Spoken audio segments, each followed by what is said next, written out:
আপনার প্রিয় সেই ধনুকধারী রবিনহুডকে নিয়ে আমাদের যে ধারণা, অর্থাৎ ধনীদের সম্পদ কেড়ে দরিদ্রদের বিলিয়ে দেওয়া এক মহান বীর, তা কি পুরোপুরি মিথ্যে?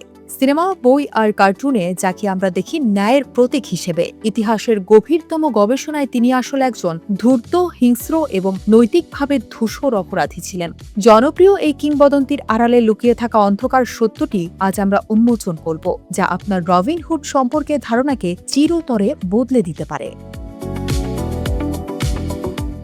দ্বাদশ শতাব্দীর লোকগাথা থেকে উঠে আসা রবিনহুডের কোনো ঐতিহাসিক প্রমাণ কি আছে? ইতিহাসবিদদের মতে রবিনহুড কোনো একক রক্ত মাংসের মানুষ ছিলেন না। মূলত সামন্ততান্ত্রিক সমাজে শোষিত মানুষের যে ক্ষোভ, গির্জার দুর্নীতি এবং রাজকীয় অন্যায়ের বিরুদ্ধে যে পুঞ্জীভূত ঘৃণা ছিল, রবিনহুড তারই একটি মূর্ত প্রতীক বা রূপক।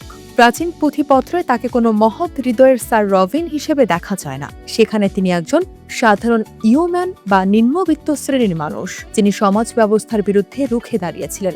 গবেষক অ্যামি এস কফম্যানের বিশ্লেষণ অনুযায়ী আদি রবিনহুড ছিলেন মূলত একজন প্রতিহিংসাপরায়ণ বিদ্রোহী। তার লক্ষ্য কেবল দারিদ্র্য বিমোচন ছিল না, বরং তিনি ছিলেন প্রচলিত আইনি কাঠামোর বিরুদ্ধে এক আপোষহীন ও ধূর্ত যোদ্ধা।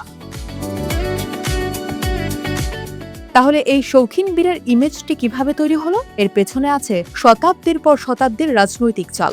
ষোড়শ শতাব্দীতে রাজা অষ্টম হেনরি নিজে রবিনহুড সাজতে পছন্দ করতেন। একজন শাসক যখন নিজেকে রবিনহুড হিসেবে উপস্থাপন করেন, তখন সেই চরিত্রের হিংস্রতা ধীরে ধীরে ম্লান হয়ে যায়। এরপর ঊনবিংশ শতাব্দীর শিশুতোষ সাহিত্য এবং বিংশ শতাব্দীর হলিউড ও ডিজনি এই চরিত্রকে পুরোপুরি সাদামাটা একজন নৈতিক নায়কে রূপান্তর করে।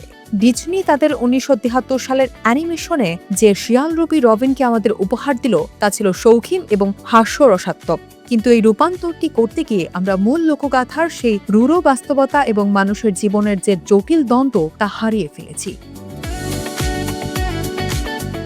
এই ধারার ধারাবাহিকতায় বর্তমানে পরিচালক মাইকেল সারনোস্কির নতুন cinema the death of Robin Hood এক ভিন্নধর্মী আলোচনার জন্ম দিয়েছে।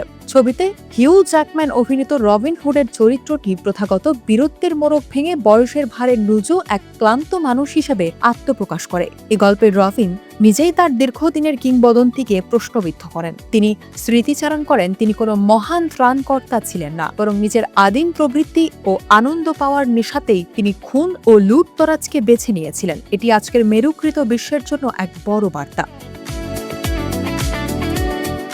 বর্তমান ডিজিটাল যুগে সোশ্যাল মিডিয়ার প্রভাবে আমরা খুব দ্রুত মানুষকে হিরো বা ভিলেনের তকমা দিয়ে ফেলি, অথচ বাস্তবতা হলো মানুষ কখনোই পুরোপুরি সাদা বা কালো হয় না, বরং প্রতিটি জীবনই হিরোইজম বা ভিলেনের মাঝামাঝি এক জটিল ধূসর অঞ্চলে বাস করে। রবিনহুডের এই নতুন রূপটি আমাদের মনে করিয়ে দেয় ইতিহাসের কোনো চরিত্রই নিখুঁত নয়। তার এই সত্যটি আধুনিক যুগের ক্ষমতার, রাজনীতি ও দম্ভের বিরুদ্ধে এক নিখুঁত দর্পণ হিসেবে কাজ করে। সবশেষে প্রশ্ন একটাই, রবিনহুড যদি সত্যিই এমন রক্ত মাংসের একজন ত্রুটিপূর্ণ মানুষ হতেন, তবে কি আজও তিনি আমাদের কাছে একইভাবে প্রিয় থাকতেন? কমেন্টে আপনার মতামত জানান।